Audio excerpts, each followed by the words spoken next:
Hi, good morning. Welcome to Pandu English Academy. Today we learn in series of tense learning a new video, the use of was and were. इससे पहले हम is MR के use के regard में एक video पढ़ चुके हैं। हमने उस वीडियो में देखा कि is का यूज कैसे कैसे होता है। मैंने हर चीज को बहुत ही बारीकी से समझाया है कि is का यूज कहाँ होता है और कैसे होता है। हमने देखा कि उसके बाद कभी प्रोनाउन आ रहा था, कभी नाउन आ रहा था, कभी एडजेक्टिव आ रहा था, कभी वर्ब की थर्ड फॉर्म आ रही थी, कभी वर्ब की आईएनजी फॉर्म आ रही थी, कभी बीइंग आ रहा था। ये सब हमें जब पता होगा तब ही हम प्रॉपर्ली इंग्लिश को अंडरस्टैंड कर पाएंगे। हमें इंग्लिश को सीखने से पहले सेंटेंस के स्ट्रक्चर को सीखना जरूरी है। हमें ये पता होना चाहिए कि कौन सी हेल्पिंग वर्ब के साथ में कौन सी मेन वर्ब आएगी और कोई मेन वर्ब आती है तो उसका क्या इफेक्ट होता है ये जानना जरूरी है। और ऐसा ही हम आज इस वीडियो में वॉइस वर्ब के साथ करेंगे। बने रहिए मेरे वीडियो के अंत तक, इसे देखिए। जो स्टूडेंट्स नए हैं उनसे रिक्वेस्ट है वो लाइक करें, सब्सक्राइब करें, चैनल को फॉलो करवाएं। अब हम वीडियो की तरफ बढ़ते हैं। ये मैंने पहले ही बताया था, be verb is used in 3 pattern. पहले वाले, इससे पहले जो इजएमआर का जो हमने वीडियो देखा है, जो स्टूडेंट नए हैं पहली बार इस वीडियो को देख रहे हैं उनसे निवेदन है कि वो इससे पहले एक बेसिक ग्रामर प्लेलिस्ट में एक वीडियो है इजएमआर का, उसे देखें। उसको देखने के बाद ही आपको ये वीडियो समझ में आएगा, क्योंकि इसका जो इस वीडियो का जो बैकग्राउंड है वो उस वीडियो से अटैच है। हालांकि मैं उस वीडियो का लिंक यहाँ ऊपर जो आई लिखा हुआ है उसमें दिया हुआ मिलेगा, इसके डिस्क्रिप्शन में भी दिया हुआ मिलेगा, लेकिन फिर भी आप वहां जाकर के उसे देखें तब आपको समझ में आएगा। उस वीडियो में नहीं बताया था कि बी के 3 फॉर्म होते हैं, यहाँ भी मैं बता रहा हूँ बी के 3 फॉर्म होते हैं, ध्यान दें। बी का यूज पास्ट टेंस में भी होता है, बी का यूज पास्ट टेंस में भी होता है और प्रेजेंट टेंस में भी होता है, दोनों जगह इसका यूज होता है, ध्यान दें। जब जैसे मैं कह दूं it does raining when I reached home, जब रीच्ड आ गया पास्ट टेंस आ गया तो एक ब्लैंक के लिए ब्रैकेट में बी दी हुई मिलेगी, तो वहां फिर बी आएगी। बी का मतलब इज वोज वर आएगा, क्योंकि पास्ट टेंस का जहाँ रिलेशन होता है वहां हमेशा वोज वर आता है। प्रेजेंट टेंस का रिलेशन होता है तो वहां इज एम आर आता है। तो इसके 3 रूप्स होते हैं, इसके 3 कौन कौन सी फॉर्म होती हैं, बी कौन कौन सी 3 तरह के सेंटेंसेस में काम आती हैं, वो हम सीखते हैं, देखते हैं। बी का यूज जो है, पहले मैं इसको इरेज कर लेता हूँ। बी का जो यूज है सबसे पहले डिस्क्रिप्टिव सेंटेंस में होता है। ये ध्यान रखें, डिस्क्रिप्टिव का मतलब मीनिंग समझें पहले तो कि डिस्क्रिप्टिव होता क्या है। डिस्क्रिप्टिव सेंटेंस वो होता है जो सिर्फ डिस्क्राइब करें, जो सिर्फ वर्णन करें, जो व्यक्ति वस्तु स्थान के बारे में बताएं, काम के होने का बोध नहीं करवाए। जैसे मैं कह दूं आई एम ए टीचर, तो आई एम ए टीचर इस सेंटेंस में सिर्फ वर्णन है, मेरे बारे में बताया जा रहा है, मैं क्या काम कर रहा हूँ ये नहीं बताया जा रहा है। तो जब कोई भी सेंटेंस ऐसा हो जो जिसमें सिर्फ बताया जाए वो डिस्क्रिप्टिव सेंटेंस कहलाता है। इस तरह की अंडरस्टैंडिंग, इस तरह के सेंटेंस को एनालिसिस करना ही वास्तव में इंग्लिश को सीखना होता है। अदरवाइज हमारे लिए तो एमआर के बाद में आईएनजी आता है, इसका मतलब रहा था होगा, और सेकंड फॉर्म थर्ड फॉर्म आती है तो भी हमारे लिए उसका मीनिंग रहा है ही होगा। ऐसा नहीं होता, सबका मीनिंग अलग अलग है। जब भी वोज वर्ग के बाद नाउन या प्रोनाउन जैसे ये आ गया, देखो यहाँ भी, यहाँ तो वर्ब आई हुई है ना, और यहाँ भी देखा थर्ड फॉर्म, तीनों को पैरेलली कंपैरिजन करें। यहाँ इजेमआर वोज वर्ग के बाद में नाउन आया है, यहाँ वोज वर्ग के बाद में वर्ब आई है, वो भी आईएनजी फॉर्म आई है, और यहाँ इसके बाद में थर्ड फॉर्म आई है। तीनों अलग अलग हैं, तीनों के अपने अलग अलग मीनिंग है। इस तरह से अच्छा, दूसरी बात, वोज वर्ग का यूज इन 3 ही पैटर्न में होगा, और कोई पैटर्न है ही नहीं जहाँ यूज हो। तो हमें वोज वर्ग को लर्न करने के लिए इन तीनों पैटर्न को ध्यान में रखना होगा, इसके अलावा वोज वर्ग कहीं यूज नहीं होगा। इजेमआर के वोज वर्ग के बाद भी या तो नाउन या प्रोनाउन जो पहले सेंटेंस में दिखाया गया है, ये यहाँ पे शॉर्ट में बता रहा हूँ, इसका विस्तृत अध्ययन हम आगे अभी 1-2 मिनट में ही करने वाले हैं, है ना? तो वॉज वर्ब के बाद या तो नाउन, प्रोनाउन, एडजेक्टिव, जैसे मैंने राम इज़ माय ब्रदर, ठीक है? ये नाउन हो गया, मैं प्रोनाउन बोल सकता हूँ it is me, not it is I, not me, it is I, it is he, ऐसे भी हो सकता है। एडजेक्टिव हो सकता है राम इज़ हैंडसम, ऐसा भी हो सकता है। तो ध्यान दें ये तीनों तरह से इनका यूज़ होगा। सेकंड होता है फंक्शनल सेंटेंस, डिस्क्रिप्टिव का हम स्टडी अलग से करेंगे अभी। फंक्शनल सेंटेंस उसे कहते हैं जिसमें काम, फंक्शन का मतलब कार्य होता है ना? जब भी कोई सेंटेंस में काम हो रहा हो, कोई वर्ब जो काम के होने का बोध करवाए, उसे फंक्शनल सेंटेंस कहते हैं। जब भी वॉज वर्ब फंक्शनल सेंटेंस में आता है, उसमें आईएनजी ज़रूर आएगा। ये पास्ट कंटीन्यूअस टेंस को इंडिकेट करता है। ध्यान दें, Ram was singing a song, Ram गाना गा रहा था, क्योंकि आईएनजी आई है, वो था है। Aditya was writing a poem, Aditya एक पोएम लिख रहा था। Jyoti was preparing tea, Jyoti tea prepare कर रही थी। तो इस तरह से इसका यूज़ होगा। एक और जो इसका यूज़ है वो ये है, वॉज़ वर्ब के साथ में वर्ब की थर्ड फॉर्म आती है, ये ध्यान दें, वर्ब की थर्ड फॉर्म आती है। अब पैसिव वॉइस के जब आता है, इसके 2 तरह से यूज़ होता है। इसका विस्तृत अगर हम पैसिव वॉइस करेंगे तब करेंगे। अभी तो मैं आपको एक बार इंट्रोडक्शन दिलवा रहा हूँ, सिर्फ पैसिव वॉइस वाले सेंटेंस का, बाकी तो ऊपर वाले दोनों को हम अभी कंप्लीट स्टडी करेंगे। लेकिन पैसिव वॉइस जब हम पैसिव वॉइस पढ़ेंगे तब डिटेल में स्टडी करेंगे। लेकिन ध्यान रखें, वॉज़ वर्ब के बाद में सीधी थर्ड फॉर्म भी आ सकती है और बी के साथ आईएन लग के भी थर्ड फॉर्म आ सकती है। इन दोनों तरह के पैटर्न में सेंटेंस हमेशा पैसिव वॉइस का कहलाएगा। इस तरह के कोई भी सेंटेंस आए तो सेंटेंस क्या कहलाएगा? पैसिव वॉइस ही कहलाएगा। तो ये बात को ध्यान रखना है। So a letter was written by me, इसका मतलब है कि लेटर मेरे द्वारा लिखा गया था। जबकि मैं इसको ऐसे भी कह सकता हूँ, मैंने लेटर लिखा था, मैंने लेटर लिखा था। दोनों का अर्थ एक ही है, कोई डिफरेंस नहीं है। लेकिन लेटर को इम्पोर्टेंस देने के लिए लेटर यहाँ ज़्यादा इम्पोर्टेंट है ना? 2 चीज़ बहुत ज़्यादा, यदि ऑब्जेक्ट बहुत ज़्यादा महत्वपूर्ण हो, तो हम उसे सब्जेक्ट बना करके सेंटेंस को इम्प्रेसिव बना सकते हैं, लैंग्वेज को इफेक्टिव बना सकते हैं, इसीलिए पैसिव वॉइस यूज़ होती है। Tea was being prepared by Jyoti, यहाँ बीइंग आ गया, इसका मतलब है कि चाय ज्योति के द्वारा तैयार की जा रही थी। तो आईएनजी लग जाता है तो पास्ट कंटीन्यूअस का मीनिंग देगा ये सेम ही मीनिंग देगा, ये इस वाला, ये देखो, ये बिल्कुल एक एज़ इट इज़ है। यहाँ इतना ही फ़र्क है, टी को पहले लिख दिया और ज्योति को बाद में लिख दिया।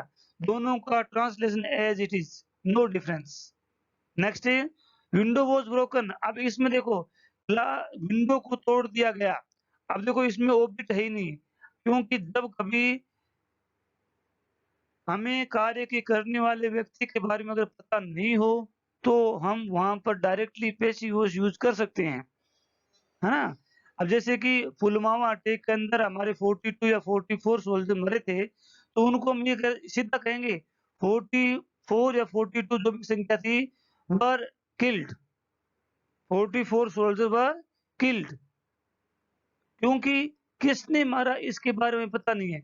जब कभी अब ये मारने वाला इम्पोर्टेंट नहीं है, मरने वाले इम्पोर्टेंट है। तो जब कभी ऑब्जेक्ट अगर इम्पोर्टेंट हो, तो हम उसे सब्जेक्ट बना करके पैसिव वॉइस बना सकते हैं। इससे लैंग्वेज में इफेक्टिवनेस आता है। तो एक बार मैंने इनका ब्रीफ इंट्रोडक्शन दिया, अब हम इसका विस्तृत अध्ययन भी करेंगे। देखते हैं आगे। पहले इनको इरेज़ कर लेता हूँ मैं।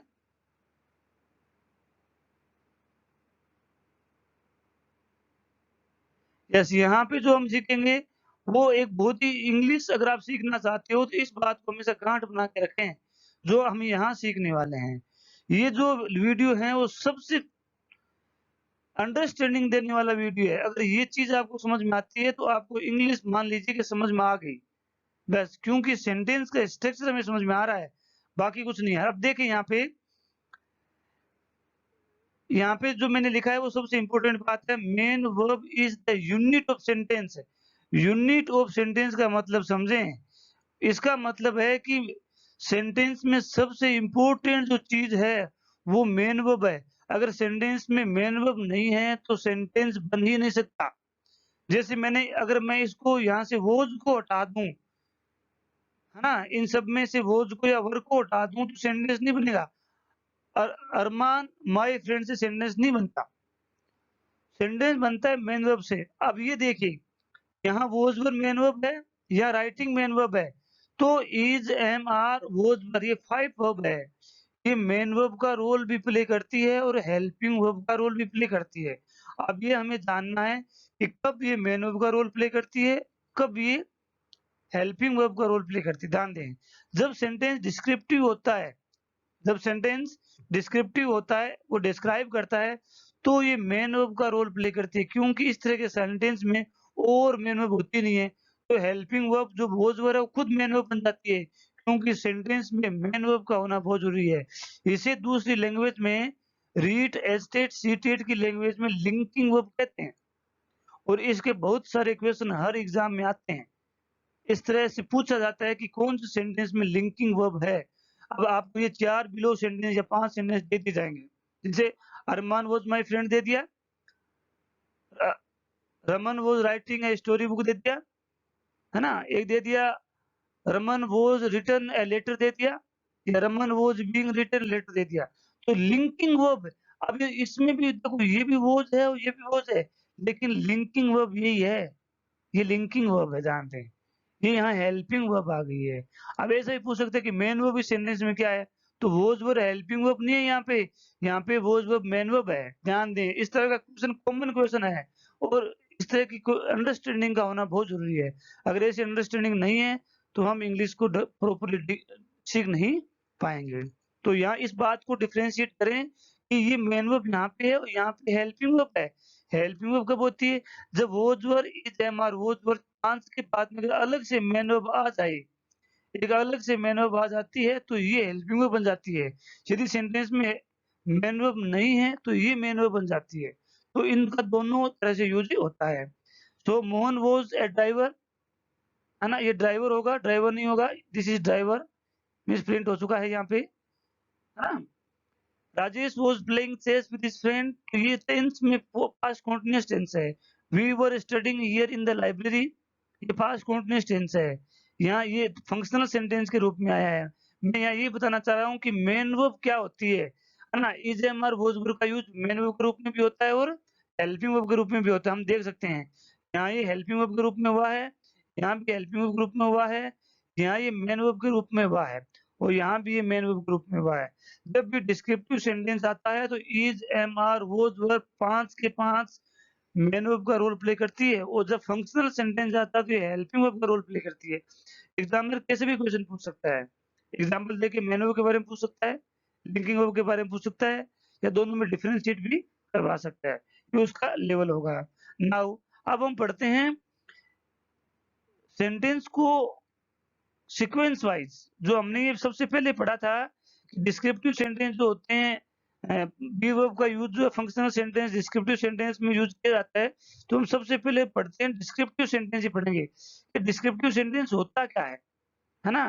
तो डिस्क्रिप्टिव सेंटेंस जो है मैंने बताया था, डिस्क्राइब करता है किसी व्यक्ति, वस्तु, स्थान के बारे में बताता है। जैसे मैं कहता हूँ it is city, it is a good city, तो मैं कहता हूँ it is A garden, it is A palace, it is होस। तो ये सब कुछ जो है वो क्या है, मेन वर्ब की कैटेगरी में ही आते हैं। ये सब मेन वर्ब की कैटेगरी में ही आते हैं, क्योंकि डिस्क्रिप्टिव सेंटेंस में मेन वर्ब कहलाती है, अदरवाइज ये हेल्पिंग वर्ब बन जाती है। डिस्क्रिप्टिव का मतलब तो सिर्फ डिस्क्राइब करता है। आगे हम इसके एग्जांपल्स देखते हैं। सब्जेक्ट लिखा है, इसका स्ट्रक्चर है ये, वोजवर आएगा, इसके साथ में नाउन और प्रोनाउन एडजेक्टिव, ये तीन ही चीज आएगी और नहीं आएगा। प्रोनाउन आ सकता है, एडजेक्टिव आ सकता है, ऑब्जेक्ट आ सकता है। आगे हम देखते हैं, इसके एग्जांपल्स करते हैं। Our prime minister was very honest, हमारे प्राइम मिनिस्टर बहुत ज्यादा ऑनेस्ट थे, तो ये पास्ट में है ना, इसका यूज पास्ट में होगा वॉज वर्ब का। पवन वॉज माई बेस्ट फ्रेंड, पवन मेरा सबसे अच्छा फ्रेंड था। इट वॉज आई, इस सेंटेंस में विशेष ध्यान दें, ये ज्यादातर लोग इसमें बहुत ज्यादा मिस्टेक करते हैं, सभी मिस्टेक करते हैं, ऐसा लगता है कि समझ कम है। जब भी वोज वर आ जाए, was verb, is, am, are, was verb, ये पांचों वर्ब आ जाए और इसके बाद में कोई अगर प्रोनाउन आ रहा है तो वो सिर्फ सब्जेक्टिव केस में ही होगा, दूसरे में नहीं होगा। सब्जेक्टिव केस का मतलब सब्जेक्टिव फॉर्म में, जैसे यहाँ मी नहीं हो सकता, यहाँ हिम नहीं हो सकता, यहाँ हर नहीं हो सकता, यहाँ सी हो सकता है, ही हो सकता है, वी हो सकता है, यू हो सकता है, आई हो सकता है, दे हो सकता है, लेकिन ऑब्जेक्टिव केस नहीं हो सकती, क्योंकि इज, एम, आर, वॉज, वर के बाद में जो है वो सब्जेक्टिव केस का प्रोनाउन ही आता है। ये सबसे इम्पोर्टेंट बात है, ये सबसे इम्पोर्टेंट बात है। इस तरह के कॉमन क्वेश्चन एग्जाम में पूछे जाते हैं और हम बहुत खुशी से यहाँ मी वाले पार्ट को सही करके आते हैं, क्योंकि हमारे ये वो प्रैक्टिकल है। हम उसको जगह-जगह से बोलते हुए भी देखते हैं, सुनते हैं, लिखा हुआ भी देखते हैं। तो ये हमारी कॉमन मिस्टेक हो जाती है। लेकिन इज, एम, आर के बाद में अगर डायरेक्ट नाउन प्रोनाउन एडजेक्टिव है तो प्रोनाउन ही आएगा, वो भी सब्जेक्टिव केस का आएगा। अगर इसके बाद में मेन वर्ब आ जाती है अलग से और वॉज वर एक हेल्पिंग वर्ब बन जाती है, तो यहाँ ऑब्जेक्ट आ सकता है। यदि ये सेंटेंस ऐसे होता, इट वाज रेनिंग, है ना? या I was writing a letter to you, तो जब राइटिंग अलग से आ गई, जब एक मेन वर्ब आ गई, तब इसके बाद में ऑब्जेक्ट मी आ सकता है, हिम आ सकता है, हर आ सकता है। लेकिन वाज वर्ब के बाद में वर्ब ने अगर के सीधा ऑब्जेक्ट आ रहा है, तो वो हमेशा सब्जेक्टिव केस में ही होगा। इस बात का विचार करना है। आगे हम पढ़ते हैं। UP was the largest state in India. पहले लार्जेस्ट स्टेट यूपी हुआ करता था, भारत का सबसे बड़ा राज्य था, आजकल नहीं है, अब राजस्थान बन गया है, क्योंकि यूपी का 2001 के अंदर डिवीजन हो गया था। यूपी से छत्तीसगढ़, झारखंड, उत्तराखंड निकल गए थे। अब हम पढ़ते हैं, आई वाज अ टीचर, मैं एक अध्यापक था। अब इस तरह के सेंटेंस देखिए, ये सब काफी और भी ज्यादा इंटरेस्टिंग होगा। ये सब रॉन्ग फॉर्मेट है, इस तरह के फॉर्मेट हमें कभी काम में नहीं लेने चाहिए, इनको समझें। It was I completely wrong है। बहुत जगह सोशल मीडिया पे मोस्टली इसका यूज़ किया मिलता है और अच्छे-अच्छे इंग्लिश के जानकार लोग इसका यूज़ करते हैं, लेकिन ये रॉन्ग है। मैंने कहा था वोज़ वर अगर हेल्पिंग वर्ब मेन वर्ब के रूप में आया है, तो इनके बाद में जो वर्ब आएगी, जो प्रोनाउन जो आएगा, वो सिर्फ़ सब्जेक्टिव केस का ही आएगा। It was I was right, ये देखिए क्या क्या मीनिंग होगा इसका। आई वाज़ राइट इसका मतलब है कि मैं राइट था। ये राइट वो सही वाला नहीं है, राइट तो लिखने वाला है ना? तो ये आप लिखना तो ये चाह रहे थे कि I was writing a letter, लेकिन इंग्लिश का प्रॉपर ज्ञान नहीं होने की वजह से हमने इसको लिखना शुरू कर दिया I was write a letter. तो इसका मतलब होता है कि मैं एक राइट ए लेटर हूँ। मेरा नाम क्या है? राइट ए लेटर है। ये हो जाता है, तो ऐसा नहीं होगा। अगर वॉज़ वर्ड के बाद कोई मैन वर्ब आती है तो उसमें आईएनजी आएगा। इसका करेक्ट फॉर्मेट होगा I was writing a letter. आगे ही वाज़ स्पीक, ऐसा मैंने बहुत जगह सुना है। स्कूलों में इस तरह के बच्चे बहुत ज़्यादा बोलते हैं, लेकिन ऐसा बिल्कुल नहीं होना चाहिए। Aman was playing in the ground. अब देखो Aman was play in the ground, इसका मतलब है कि Aman play in the ground था, जबकि वो ग्राउंड में प्ले कर रहा था। लिखना तो आप ये चाह रहे हैं कि मैं अमन ग्राउंड में खेल रहा था। आपने लिख दिया कि ग्राउंड में अमन जो है वो ग्राउंड में था। प्ले इन द ग्राउंड था ना, प्ले इन द ग्राउंड था। Raja was TV in the room, इसका मतलब है कि Raja watch TV in the room था, जबकि आप कहना चाह रहे हैं कि Raja was watching TV in the room, Raja कमरे में टीवी देख रहा था। तो इस तरह के फॉर्मेट में काम में नहीं लेना, ये रॉन्ग फॉर्मेट है। आगे भी ध्यान दें। आगे हैं, इट वाज़ ही, मैंने कहा था is, am, are, was verb के बाद में जो प्रोनाउन जो आएगा वो सब्जेक्टिव केस का आएगा। यहाँ पे अगर मैं हिम लिख दूँ तो रॉन्ग होगा। ही की जगह क्या लिख दूँ मैं? हिम लिख दूँ, या मैं मी लिख दूँ, या मैं हर लिख दूँ, तो वो रॉन्ग होते हैं। क्योंकि is, am, are, was verb के बाद में हमेशा सब्जेक्टिव केस के प्रोनाउन आते हैं, ऑब्जेक्टिव केस के प्रोनाउन नहीं आते हैं। आगे हम और पढ़ते हैं। It was a very beautiful garden, तो ये डिस्क्रिप्टिव सेंटेंस है, क्योंकि गार्डन का डिस्क्रिप्शन कर रहा है। आई थिंक आपको कुछ समझ में आया होगा। समझ में आया हो तो मेरे वीडियो में बने रहें, वीडियो को पूरा देखें, आपको और भी बहुत सारी चीज़ें देखने को मिलेगी। काफ़ी अमेजिंग चीज़ें आपको मिलेगी जो हम कॉमनली मिस्टेक करते हैं। इसके बाद में 1-2 दिन के बाद में ही आपके फुल ग्रामर के टॉपिक वाइज़ वीडियो आने शुरू हो जाएँगे। अभी तो सिर्फ ग्रामर की बेसिक चीज़ होगी। बेसिक चीज़ के बाद में कंप्लीट टेंस करवाया जाएगा। पार्ट्स ऑफ स्पीच करवाए जाएँगे, नरेशन करवाया जाएगा, वॉइस करवाया जाएगा, सब टॉपिक कवर किए जाएँगे, लेकिन पहले बेस तैयार करें। तो इस तरह का ये स्टैंड हो जाएगा। आगे हम देखते हैं, हमने डिस्क्रिप्टिव पढ़ लिया, अब हम पढ़ते हैं फंक्शनल सेंटेंस। ऐसे सेंटेंस जिनमें काम के होने का बोध होता है। तो फंक्शनल का मतलब कार्य का होना, तो उसका स्ट्रक्चर क्या होगा? Subject was verb plus ING, verb की फिफ्थ फॉर्म नहीं है, ये फोर्थ फॉर्म होगी। ये रॉन्ग पैटर्न लिखा गया है यहाँ पे, है ना। ये वर्ब की फोर्थ फॉर्म का मतलब होता है वर्ब की आईएनजी। जब भी वर्ब में आईएनजी लगते हैं उसे हम फोर्थ फॉर्म कहते हैं। तो subject was verb plus verb की fourth form object plus other. यहाँ हम लिखेंगे I was watching TV in the dining room. इसका मतलब मैं डाइनिंग रूम में टीवी देख रहा था। अब इसका यूज कब होता है? इसका यूज पास्ट में कोई काम कंटिन्यू होता है उसके लिए किया जाता है ना। और इसका यूज किसी दूसरे पास्ट में किसी घटित दूसरे काम से संबंध दिखाने के लिए किया जाता है। इसलिए मैं ये कह दूं कि मैं डाइनिंग रूम में टीवी देख रहा था, इसका कोई मतलब नहीं है। इसका मतलब ये सेंटेंस किसी दूसरी घटना से रिलेशन देना चाह रहा है। जैसे आप ऐसा कह सकते हैं, जब बारिश शुरू हुई तो मैं डाइनिंग रूम में टीवी देख रहा था। जब पिताजी घर पर आए तो मैं डाइनिंग रूम में टीवी देख रहा था। जब बम ब्लास्ट हुआ तो मैं टीवी देख रहा था। तो इसका संबंध ओनली पास्ट की बात कर रहा हूँ, पास्ट कंटीन्यूअस की। पास्ट कंटीन्यूअस टेंस का यूज हमेशा पास्ट इंडेफिनिट के सेंटेंस के साथ में किया जाता है, तब इसका मीनिंग बहुत अच्छी तरह से शो होता है। आगे हम और देखते हैं। Raja was playing football in the ground, Anil was learning how to play piano. इस तरह के क्वेश्चन बनाए जाते हैं। आगे हम और पढ़ते हैं। हम पर्सनल सेंटेंस पढ़ रहे हैं। We were fighting to the corruption, I was teaching maths in school. मैं मैथ्स स्कूल में पढ़ा रहा था। Raman was dancing on the stage. अब हम दोनों में डिफरेंस देखते हैं। हम दो पैटर्न सीख चुके हैं, फंक्शनल और डिस्क्रिप्टिव। देखें, वी वर गुड फ्रेंड, बताएं ये क्या है? डिस्क्रिप्टिव सेंटेंस है या फंक्शनल सेंटेंस है? मैं वेट करता हूं आपका। आप क्या बताते हैं?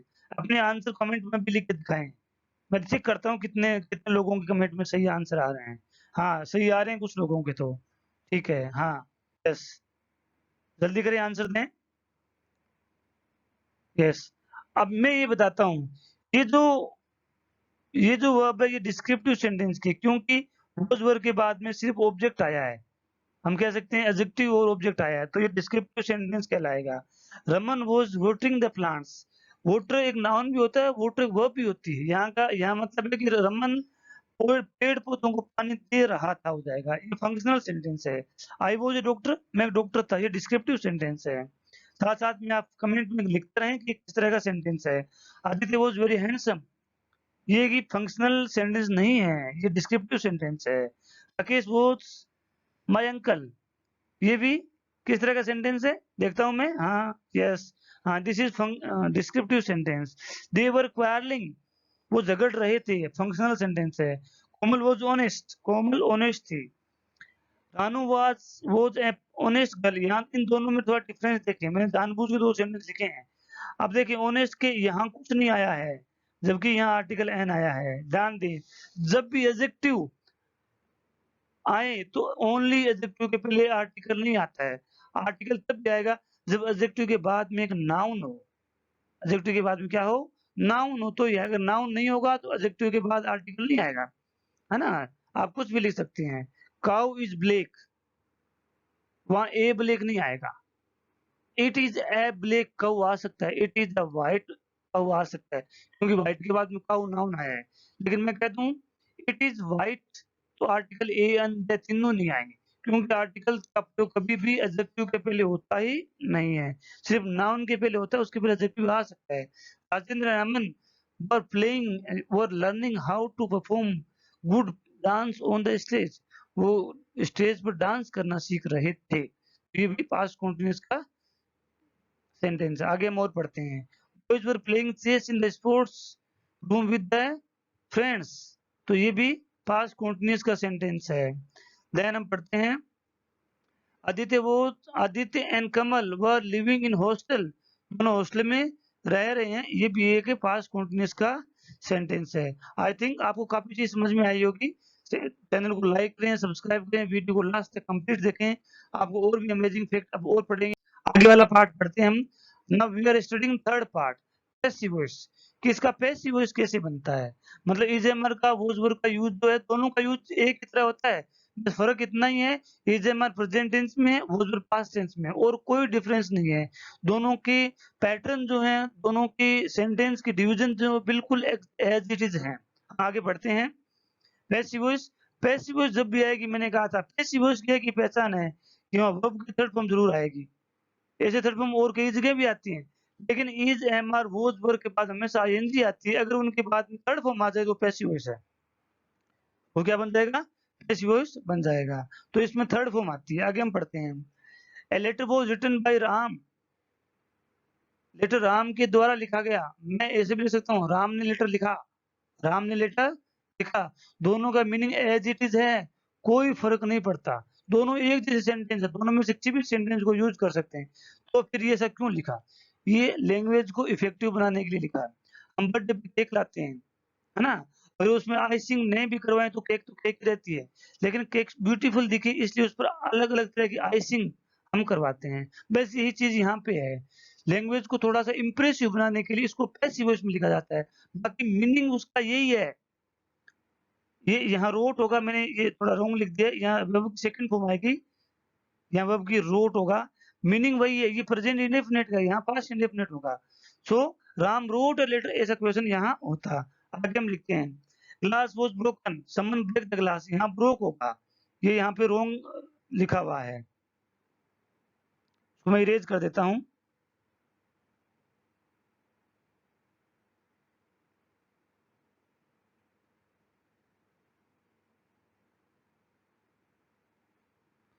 यहाँ जो वर्ब आएगी वो ब्रोक आएगी, लिख देता हूँ मैं ब्रोक क्या होती है।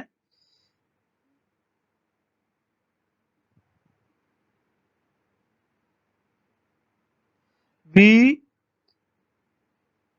आर ओ के ई, ये ब्रेक की सेकंड फॉर्म है।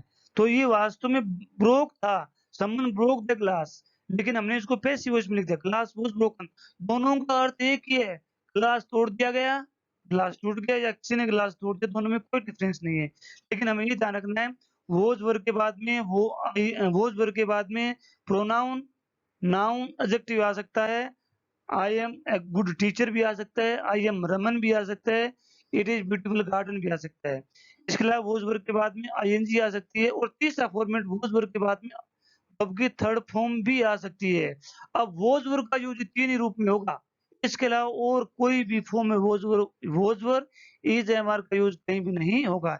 इसी बात को हमेशा हमेशा ध्यान में रखना है। थीप वॉज अरेस्टेड, या पुलिस अरेस्ट है थीप, इस तरह से क्वेश्चन बनेगा।